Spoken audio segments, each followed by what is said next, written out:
Welcome to our next part of our Elite Sport mini podcast series. And today I am delighted to be joined by one of the founders of Elite Sports Academy, Stephen, one of two.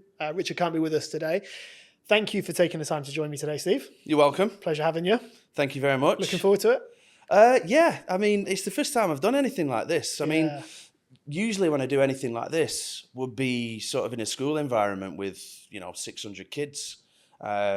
Not this intimate behind a microphone, this intimate, penned in with this beautiful background. It's a little bit strange. So, back in the day doing assemblies and being out at the front in front of 600 kids and getting them singing and dancing and clapping along, you can sort of, get away with that and the buzz of it. So, yeah, this, I suppose, a little bit intimidating. So I'll have to put a brave face on it. I think you'll be fine. Like me, I think you're not afraid of being in front of a camera I've and been told my microphone. predecessors have done a great job. So, a lot to live up to. Need to be on my game today, to be honest. Other series. Well, we're going to talk about Elite Sports Academy today. Obviously, what else is there to talk about as obviously one of the founders? I'm happy with that. Yeah, I know quite a few things about Elite. Yeah, so, I'd like to think you'd. I'd be worried if you didn't. So obviously, anyone can go online and go and research it, and people probably know anyway. But yeah. Let's get the backstory. When did Elite Sports start? Why did it start? It's a bit of a multiple prong question. And what were the reasons behind forming Elite Sports Academy? Yeah, I suppose, like most people over the last sort of 10 years, I moved there 18 years ago. Yeah, you're a veteran of the city. Yeah, very much so. So you don't meet many people now who've been out here for this amount of time. So, yeah, 18 years ago, I came over as a coach. I previously had a small business in Burnley, Blackburn, where I'm from, back in the UK. And I got to the point where, £2.50 a lesson wasn't really supporting the lifestyle that I wanted to achieve. So I actually passed that business on to a couple of the coaches that were working for me at the time. And funnily enough, I came out here because of my dad at the time. So my dad had been out here for a couple of years, financial advisor. And at the time he said, look, I think it's an amazing place for you to be able to come over to. There's lots of opportunities. Why don't you come over on holiday, have a look and see what you think.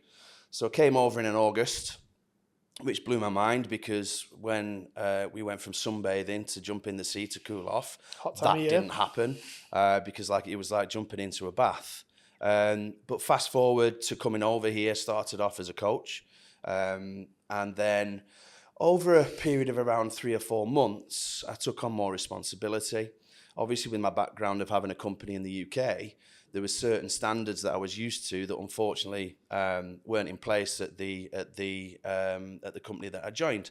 And to clarify, this was pre-Elite. This was pre-Elite. So this was my sort of grounding period in Dubai to get to understand, how things operate here. Because at the time back then, and I'll come back to this later, but it was very much a necessity to be in multiple venues, so that you had that sort of close proximity for people, because people didn't want to get in the car and drive.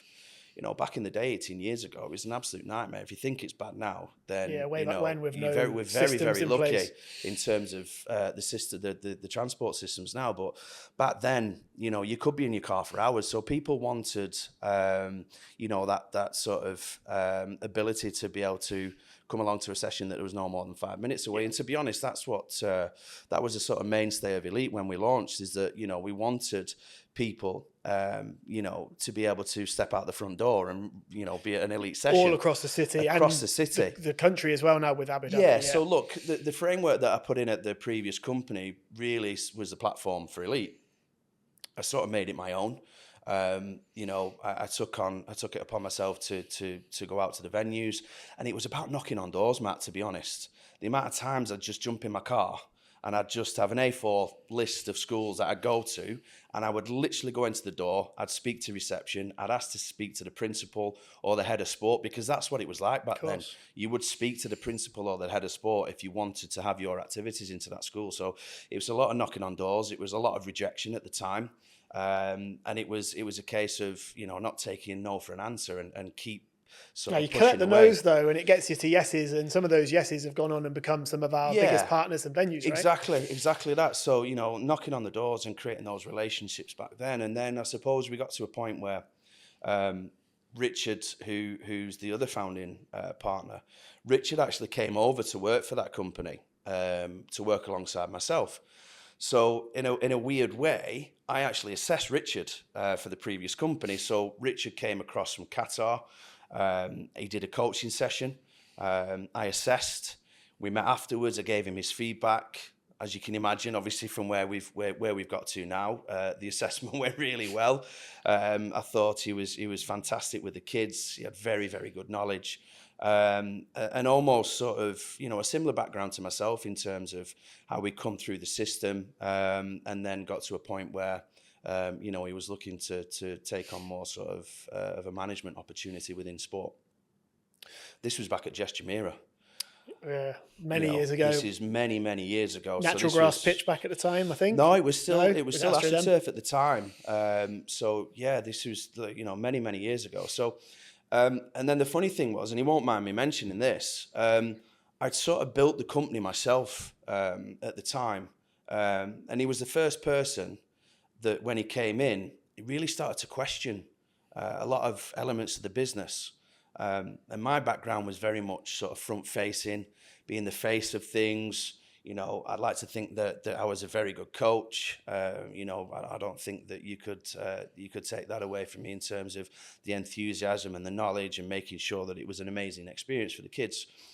But Richard sort of came in and started looking at the background, the back sort of end of the business and wanting to make improvements in terms of registration systems, how we took registers. So I suppose at the time I took a little bit of umbrage, and I was sort of like, this guy's come in and I've assessed him, and he's come in and he's asking all these questions, and it was a little bit of an eye opener, to be honest, at the time. And thankfully, I was in a position where I was willing to take on board what he was suggesting, because they were all very good ideas, and maybe there was a little bit of I really need to open my mind to these things, because I actually think what he's saying will make the business better. Yeah. And again, going back to that, and the platform for then us leaving to start Elite was the fact that we were running the business at the time, and we felt that we could do it better on our own. And look, even ourselves at Elite, we've had coaches who've been and gone in the past who've, we'd like to think and hope that they've taken the best of what Elite can offer. And then if those guys move on and they go off into the sunset, and they're delivering their own sessions, and they're taking the best of what they've learned from us, I'm sure Richard will agree as well. We're all for that. It's all about trying to develop people to the best of our ability, not just in, the back end sort of side of understanding how the business operates, but also being best in class, actually out on the football pitch. So yeah, look, we got to a point where we went, let's do this on our own. We think we can do this better on our own. And ultimately, we initially started as a football academy. We were a standalone football academy. So this is 2012, if memory serves me correctly. You'll be able to tell me the month. Yeah, I said exactly. 2012. And to be honest, I should know this. I think it was. I don't know if it was January or September. Yeah. But anyway, I should know this. But it was it's 2012, a long time ago. as a year, but I think it was a long time in the planning, wasn't it? So we launched sort of with a minimal amount of venues, and luckily we'd sort of forged a decent reputation at the time in the market. So a lot of the kids came across and wanted to be coached by Richard and myself. And at the time we started with a team of 4. So it was myself and Rich. We had 2 coaches. We had a male and female coach, and at the time having a female coach was actually superb, because it wasn't something that anybody else was really offering in the market. When you consider where we are today with girls football, I mean, it's skyrocketed to a point where I don't think any of us would have thought sort of 15 years ago. But sort of quite rightfully, it's found its place at the top level, and now the participation is unbelievable in girls football. Agreed. And long may it continue. So back to the 4 guys, we were coaching 4 hours a day back to back. We were jumping in the car after a session, driving 30 minutes to another session, finishing that session, jumping back in the car and driving to another session. Remember the days well. Yeah, long time ago when we were taking cash in. We were taking cash at the time. So you're setting up your pictures, you're doing your registers, you're taking cash payments, and you're trying to do everything to the best of your ability to make sure that the processes that you have in place work, but also that obviously the sessions done to the best of our ability. So, and we managed to find a way of doing that. Somehow, I don't know how we did it, but obviously, turning up as a coach and setting your cones up and then welcoming the children, taking a register, parents throwing cash, then and cars, running off to the side of the pitch and taking a payment.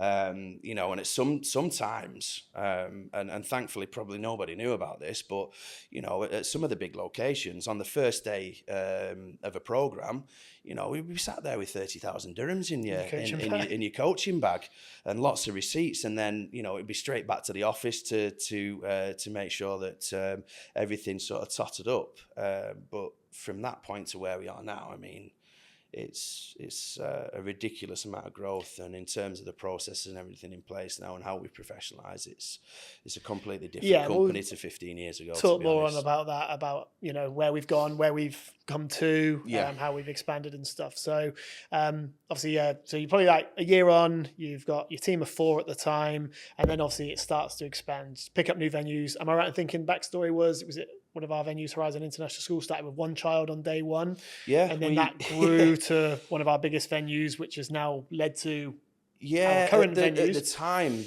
we'd inherited some amazing venues, 𝗘𝗶𝗴𝗶𝘁𝗲, 𝗕𝗹𝗶𝗶𝘁𝗲 Arabian Ranches. And then the idea was, look, how do we grow? And we were looking, basically sat there with a map. We want to try and be spread across Dubai and then eventually, as we did, into Abu Dhabi. So that parents had that convenience, and it was all about convenience at that time. And the thought was, look, if we can give this real high level of professionalism and quality on people's doorsteps, then that's the makings of a really amazing business. And that's what we tried to do. So we were looking at the map. We'd literally circle off at the map and we'd look, let's go and visit some schools in this location. So it was Star International School at the time, which then later became Horizon International School. And as I did, I knocked on the door. I spoke to the lovely receptionist. She put me in touch with the headmaster at the time, or the principal as we now call them. And they said to me, Steve, we're a school of 100 students. Are you sure you want to start? And the idea was, look, we'll start small and we'll grow in time. And let's let the coaching, the delivery, the sessions, the setup, everything that we do, let's let that be the key selling point. Let's have people walking past our sessions and seeing what we're doing and the attention to detail and the quality. And yeah, we started with 1 child. I remember back then, the main way that we marketed was I'd go in and we were speaking, I don't know if we were off air at the time, but we were talking about doing assemblies. Yeah. You'd walk in front of a whole school assembly, and it was trying to capture the kids' imagination. And it was trying to use tools and ways and means, probably outside of just football as well, to enthuse the kids. So we do a catwalk show. So I'd split the hall into 2 sides. You probably remember we were still doing it when you first started. Things, so splitting the hall into 2, and we'd be bringing the kids out to the front, and we'd have the T-shirts and the caps that you could win as prizes. We'd have the kids parading up and down, and the kids all clapping and cheering. We'd have some football songs and football chants going along. We'd have some sort of like 𝗘𝗶𝗶𝗁𝗶 challenges at the front, and then basically a flyer would go out to all the parents. And then we come back to the school for a sign-up day. Yeah, it's like pigeon mail style with that. And back in the day, to be honest, I say back in the day, I'm making myself sound old, which I sort of am, but back in the day, that's how you promoted yourselves. Social media back then wasn't really a thing. So it was very much micro-marketing, where we go into the school, we'd enthuse the kids. They go home and say, this elite sounds amazing. Most of them probably didn't know what I was speaking about and what I was talking about, but because it was fun and because it was an enjoyable experience, they wanted to be a part of that. Yeah. And that was one of the key selling points. Come along, because it's going to be great fun and you're going to have a great time. And they actually probably don't know at the time that they're learning, and it's an educational environment as well, but they're having so much fun that they're just getting on with it and enjoying it, and the experience is to a level whereby they are actually picking up lots of hints and tips while they're having a good time. So yeah, then we'd send out the flyers, and then we'd have sign-up days. So the great thing about that was then you'd actually be meeting the parents. customers. Yeah. You'd be meeting the parents, and you'd be sat there, and it'd be a nice sort of situation where there'd be lots of questions, and you could discuss about the program, the benefits of the program, and then people would literally sign up and register. and you'd start a week or two later. And that was then when we had a lot of ECAs, which was straight after school, because at the time, many years ago, it was not only a necessity, but it's something that people thought brought great opportunities for the kids to play after school, to run around, to make sure that they're exercising and looking after themselves. So that was from small beginnings. Yeah. And I think the first session had one child, so maybe that assembly didn't go as well as I thought. But there you go. But over time, we grew and grew and grew to, I think, probably about 120 kids on one day. Eventually, at Horizon International School, with 5 coaches operating at the same time, sort of 3 hours back to back, and amazing memories. And then finally, sort of, put in the squads, because at the time when we first launched, it was just a bog standard recreational academy sessions. Yeah, anybody can come along. We'll put you in your age groups, have a great time, enjoy yourselves. And then it got to a point where we were like, do you know what? We've got some very talented players here. What can we do to provide them, a more competitive experience? So that's where we launched the squads, and then obviously we were sort of hand selecting the what we thought were the cream of the crop, the best players from the different locations. And then we moved them into a squad environment where they were training 2 or 3 days a week. They were playing in competitive matches. At the time, it was friendlies. It was friendlies, yeah. You used to go out and organise your friendlies. There wasn't anything at the time. And in fact... I think there was one league, wasn't there? And it was a long way away. And we'll talk more about how we then stepped in a bit. There was sort of one league, but because it was so far away at the time, I think there was a struggle for participation. Yeah. So Richard and I sort of looked at that and thought, there's an opportunity here, for us to have players playing at the correct level, but also introducing a league so that we can invite the other academies who want to play competitive football and give the players an outlet to play the best level of football that they can do locally. And that's still the case now. We have to put our players, swimmers, basketballers, gymnasts, into a position where we're saying, hey, look, this is the best that we can offer in Dubai and Abu Dhabi. If you're playing at this level consistently, you're going to continue to grow.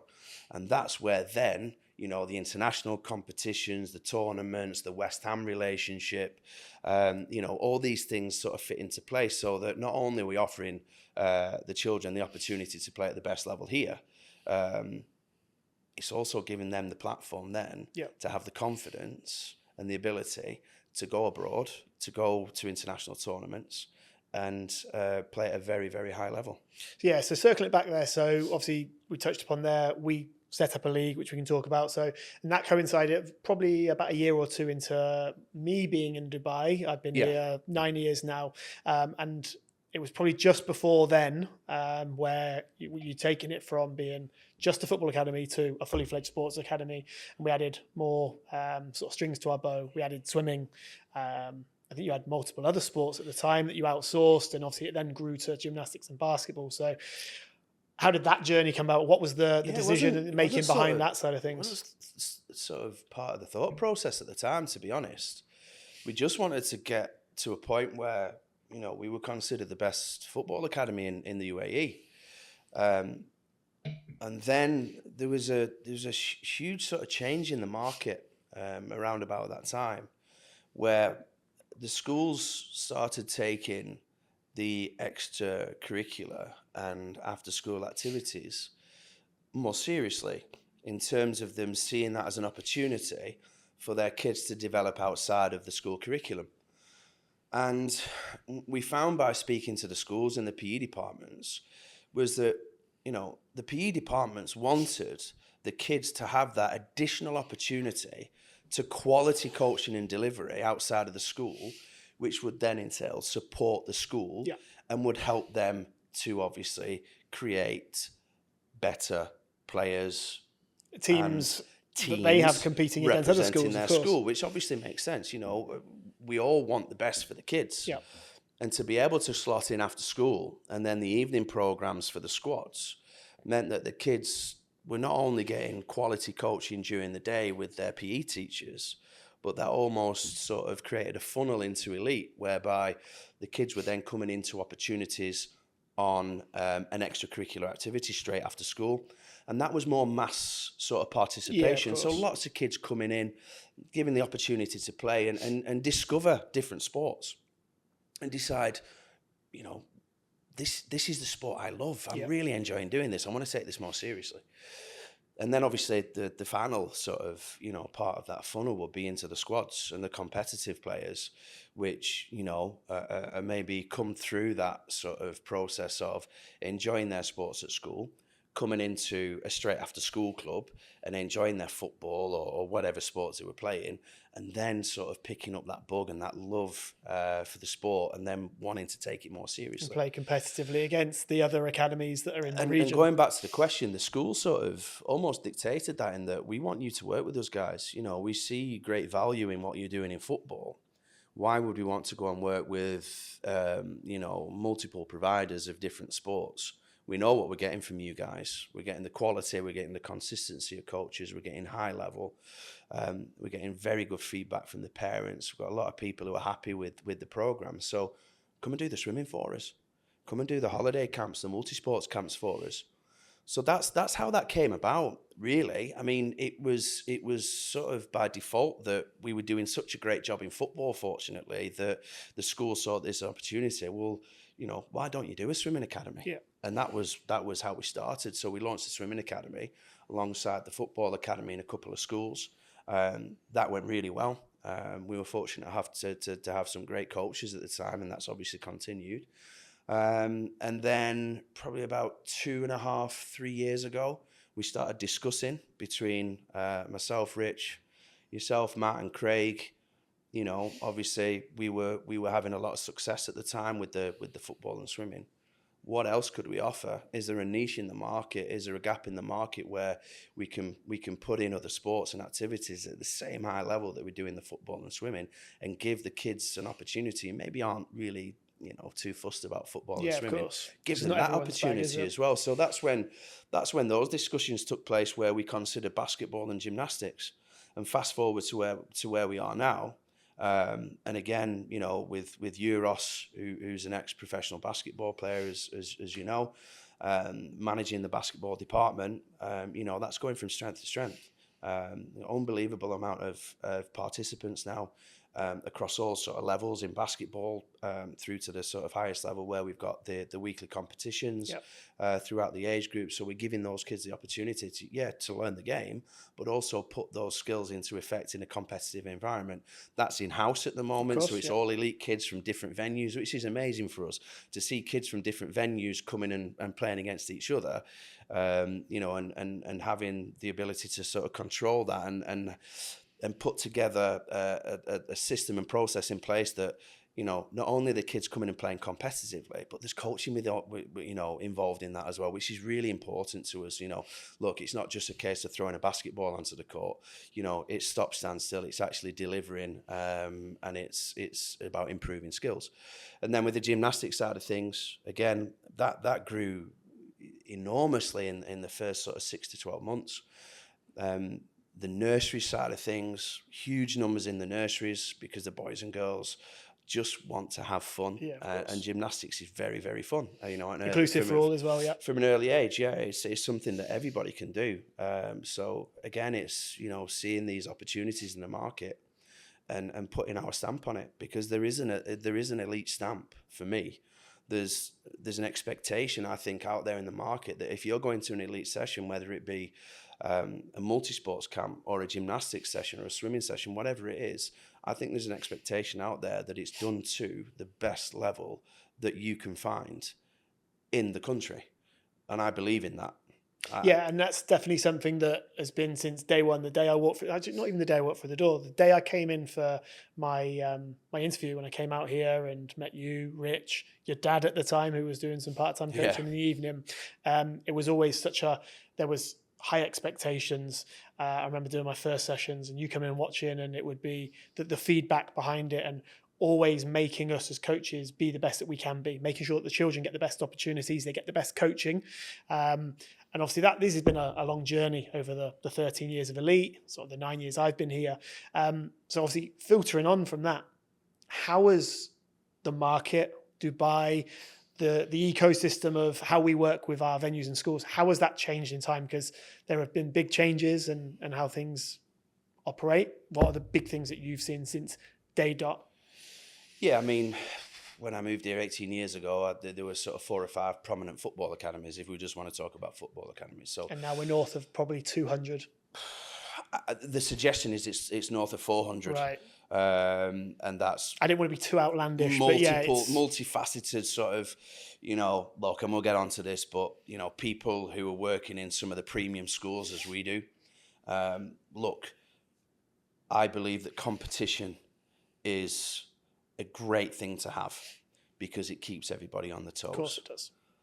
Not only that, it keeps people pushing in terms of new ideas. What can we add to our programs to make it a better experience for the children?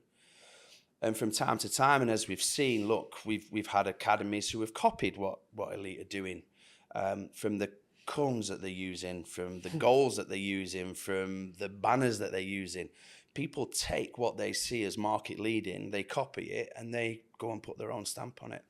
I don't have an issue with that. I really don't have an issue with that, because if by being market leaders and being at the top of the pyramid in terms of how I feel we are with the attention to detail in terms of the venues that we work in, particularly in the premium school venues, the quality of the facility, the setup, and the attention to detail that we have in terms of the setup, the look and feel, and the attention to detail is the most important aspect of what we do. I want those kids to walk through that gate or walk down the steps to a football field or into a swimming pool environment or onto a court for basketball, or into a studio for gymnastics. And I want that wow factor. For me, I love it when the kids walk down the steps or walk through the gates. Everything's set up. It's immaculate. And going back to myself as well with my previous history, I worked for a professional football club in the UK. I won't name any names, but they were a championship team. They were a championship team who were in and around the playoffs for many, many years, so a high-end championship team. And it got to a point where if you were 5 minutes later than any of the other coaches, there's no equipment left for you. And this is top-end level championship in the UK. And you'd have to walk around and beg, steal and borrow footballs and vests and cones off other people. And that really stuck with me, because when I first came out here and then moving on through to Elite, it had to be as good, if not better, than what the top players are receiving in the Championship, in the Premier League back home. In terms of the setup and the quality of the facilities, we're right up there. We can compete with Championship and Premier League clubs in terms of the quality of the facilities. When I think about the quality of our coaching staff, again, we're right up there. I've coached in the UK. I've seen ex-professionals coaching in the UK. Our guys, I'm telling you right now, as good, if not better, than anything I ever worked with back home in the UK.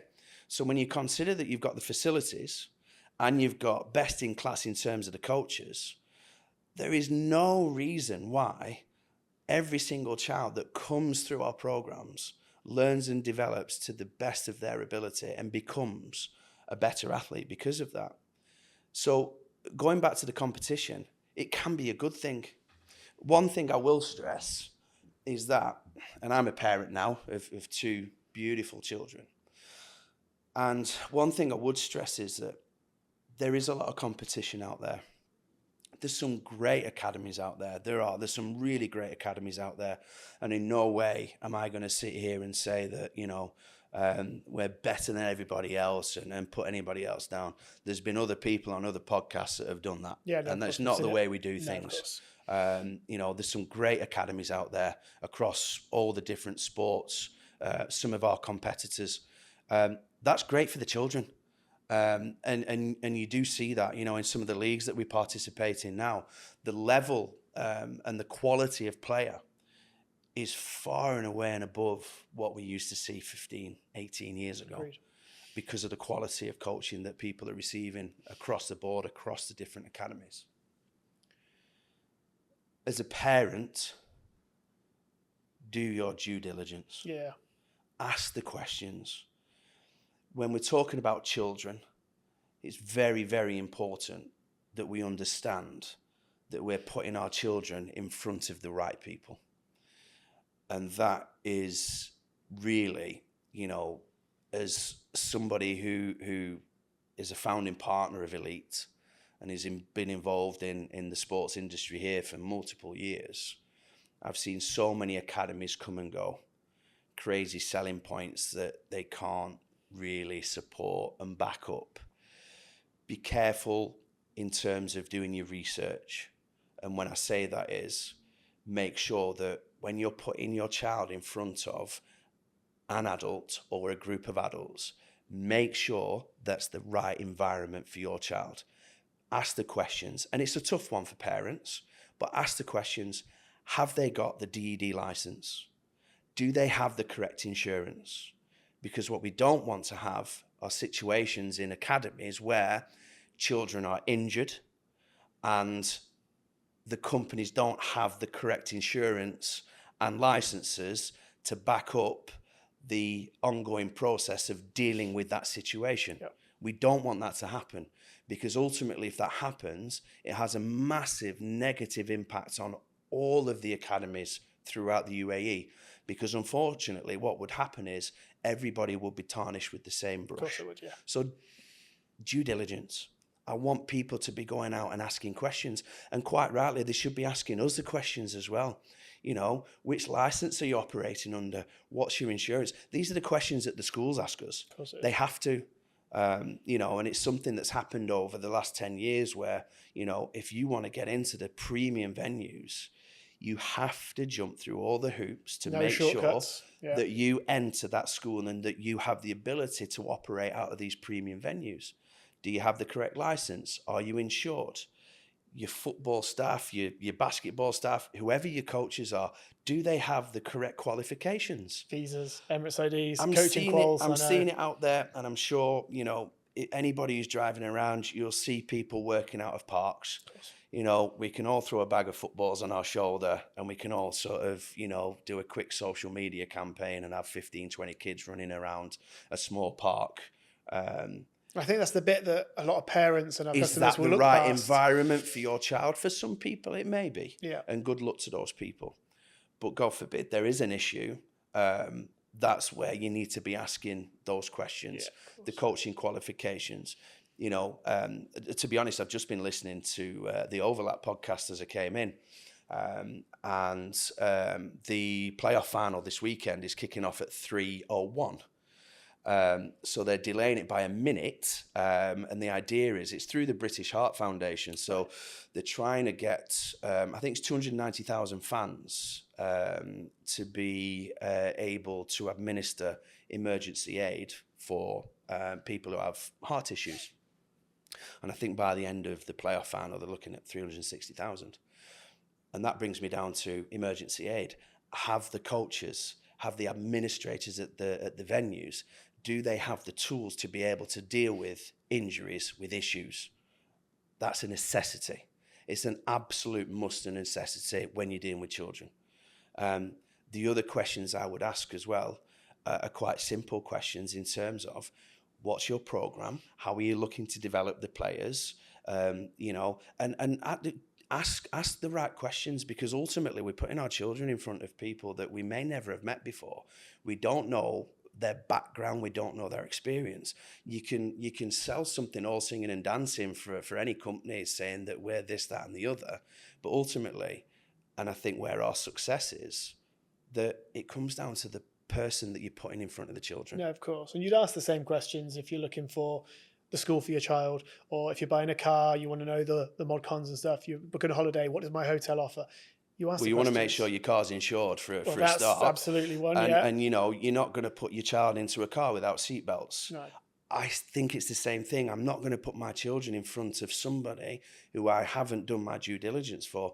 This person could be anybody. So just ask the right questions and make sure that you're putting them into a safe environment, because look, you know, the health and safety aspects when you're working with children is of the utmost importance. I would say probably number one, obviously. Agreed. Making sure that the environment is correct, that they're safe and they're secure and they feel happy with the environment and with the people that they're working with. So yeah, look, ask the questions, because it's the most important aspect of putting your children into a program. Who are these people? Do they match the correct criteria? Are they actually qualified? What programs are we running? Is there development?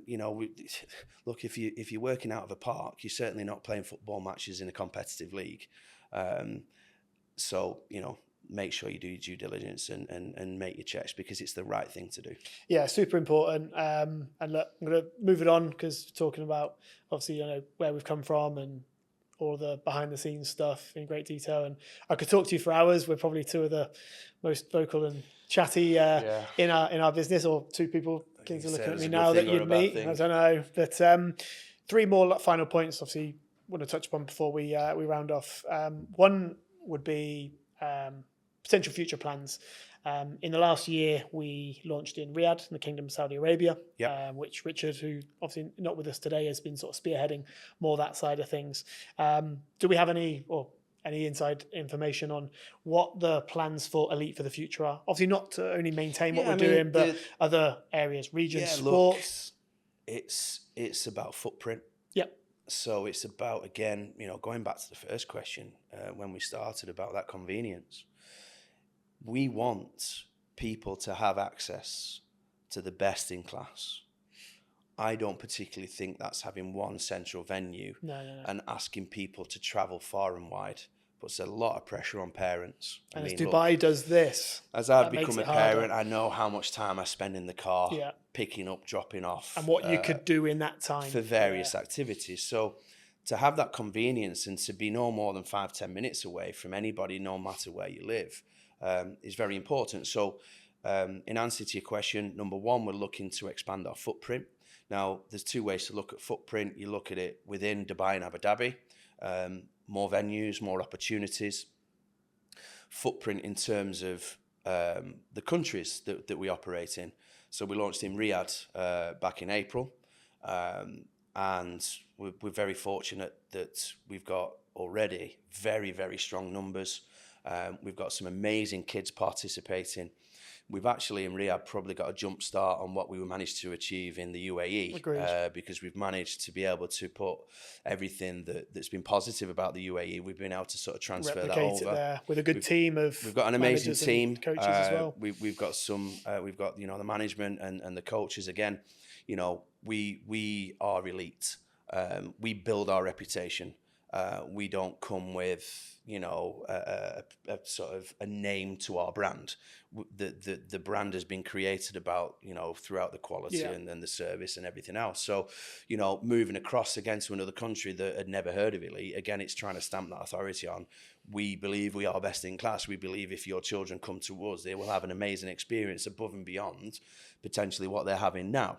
So that footprint into Riyadh, and again, we were straight into football and swimming.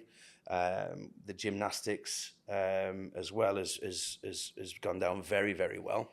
And then obviously, looking at, again, following the same sort of rule of thumb in the UAE of adding in basketball in there and maybe other opportunities, making sure that the kids have got opportunity to play in competitive leagues. Because that's really important. I mean, I've probably not touched upon that. Giving the kids the outlet to play competitively. That's why we love sport. Yeah. Just going into training sessions week in, week out, it's all well and good. But if there's no end profit and if there's no sort of end product, and you don't have the option or opportunity to go in and play competitive and use your skills that you've learned in the coaching sessions, for me, there's no point. Yeah, and that's something that I'll be talking about with technical manager Connor, our league manager Robbie, and another one of our episodes. Which the internal leagues that we have, the tournaments we have, so we're giving the kids the opportunity to have the access to competitive games is really important. So, look, in Saudi, we'll continue to try and grow the number of venues. We'll look at opportunities within other sports. Again, we've touched upon, looking at, launching a league. We've already run some really successful tournaments involving the schools as well in that, which again is really important. And then the future for elite is really just staying ahead of the field, making sure that, the programs that we offer continue to develop, so that the kids are getting more and more from their experience with elite. When we've never been a business that's wanted to stand still. We've always been pushing the boundaries and seeing what else we can achieve in terms of adding more value for the parents. And I think if we continue to do that, then hopefully we'll continue to be successful. And hopefully, and as I've had many conversations with people from other academies, from coaches, they do see elite, as a real sort of standard bearer in the sports community here, and a lot of people follow what we do.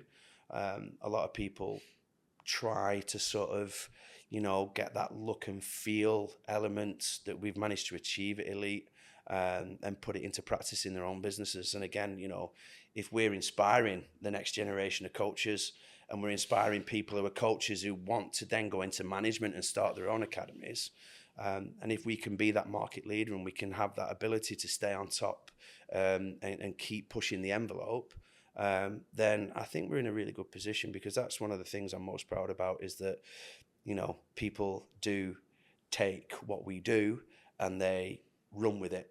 And that was going to be my next question, was what has been the sort of the key thing that you've been most proud of in obviously your time with elite, and where it's gone and what it's come from, and obviously that's part of it. I'm sure. Realistically, if you look at a sports academy, and what is a sports academy? What are we supposed to be doing?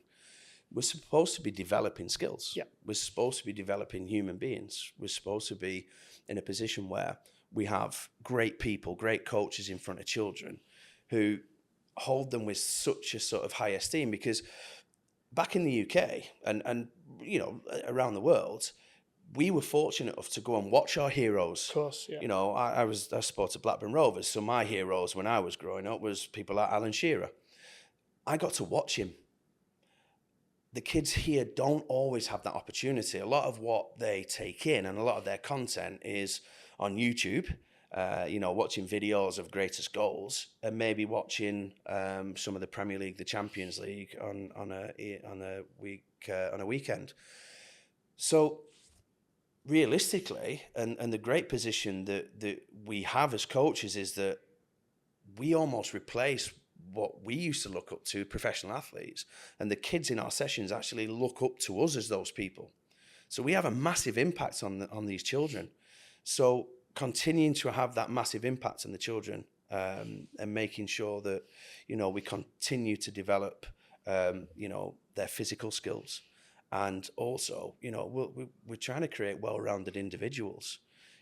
That's all part of what we're doing. It's an educational exercise as well for the children, in terms of there's an expected standard of behavior when you're an elite player. And that's something that I see when I go to the leagues on a Sunday. I see that, when I turn up and I see the under-10s, the under-12s, the under-8s, we do things in the right way. We're set up in the right way, the high level of professionalism. And again, one of the things I'm proudest about is that moving forward from that, if you're creating an environment on a daily basis for kids to come in and enjoy their sessions and develop and grow, ultimately, our job as a sports academy is to try and filter these children through to play at the highest possible level. And we've been very fortunate in the last sort of 6 to 12 months in that we've developed this relationship with First Point USA. We're very fortunate now that these guys are coming out consistently and assessing the players. We're very fortunate in that we've also had some players who've already gone into scholarships with First Point USA. I'm sure that this is something that Connor will go into. Well, we've actually got Matt on one of our podcasts who is the first player who's gone through that journey. So that's going to be we tried to do a little podcast quite a few months ago of myself and 𝗘𝗶𝗀𝗏, where we had Matt McKenzie on, but it was ruined by the birds sort of cheeping in the background. But hopefully it'll be a better. Yeah, we'll get a good insight, because obviously he's now actually at the university since that time. Exactly, so and giving kids the platform to go and get a scholarship, to do the thing that they love every single day. So he's playing football every day, soccer. He's playing soccer every day. He's training every day, but he's also getting his education. Of course. So if we can continue to drive the standards and quality of our sessions. Create those pathways. Create those pathways through to giving the kids the opportunity to go and take a scholarship and play the sport that they love every single day. I mean, I'm jealous of that. I mean, that's something that I'd have loved the opportunity to have done. I completely agree. And now we can offer those opportunities. And then with West Ham, with the foundation, which has been going on now for multiple years, giving the kids in Dubai, when we fly over the West Ham coaches from London, giving the kids here the opportunity to be in front of the best coaches from the UK. Not only are they getting sessions from the best coaches in the UAE, in our opinion, but they're getting sessions from the UK, from coaches from the UK. And then the be-all and end-all of that is when we take our groups of players back to the UK, we train with the foundation coaches, we play against the West Ham Academy teams, and in all honesty, especially in the sort of last couple of trips, we've been very, very impressed in terms of the level now that we've managed to achieve with our players. And we're now competing with some of the best academies and best players in the UK. So in terms of, the proudest moments, I guess that, ultimately it's our job to create the right environment for the kids to progress. And if we can progress them to being able to put them in front of playing teams such as West Ham Academy, given the opportunity to play against the best opposition in the UK, and then the opportunity to go through to scholarships and play football every day, fingers crossed at some point as well, we'll start getting kids who come through the process from an earlier age, who then go on to become professional athletes in their chosen sport. Yeah, there's a lot for us to be proud of in this academy, and it's a company I'm proud to work for and sort of be a co-director of. And the opportunity has only been arisen because of you and Rich. So for me, it's a thank you, and I'm sure all the staff who've, whether they've been part of the journey or are still currently part of the journey, would say the same. But look, we'll round it off there. It's been brilliant to chat to you. It's been the longest one we've done so far. And I'm not surprised. I'm not surprised. I'm not surprised at all. But it's been enjoyable. I'm not going to apologise. I do like a chat. It's like it's a good walk down memory lane, because you forget, like, over the course of what's nearly 10 years for me, like, you forget all the bits that's happened in that period, and because time goes so quick, especially here in Dubai, and it's good to have a little walk down memory lane and do hear your due diligence. Make sure you're putting the kids in front of the right people. That's the most important thing. Key takeaway from today. If you get them in front of the right people, the kids are going to enjoy their experience, and they're going to develop and grow, and they're going to have a great time doing it.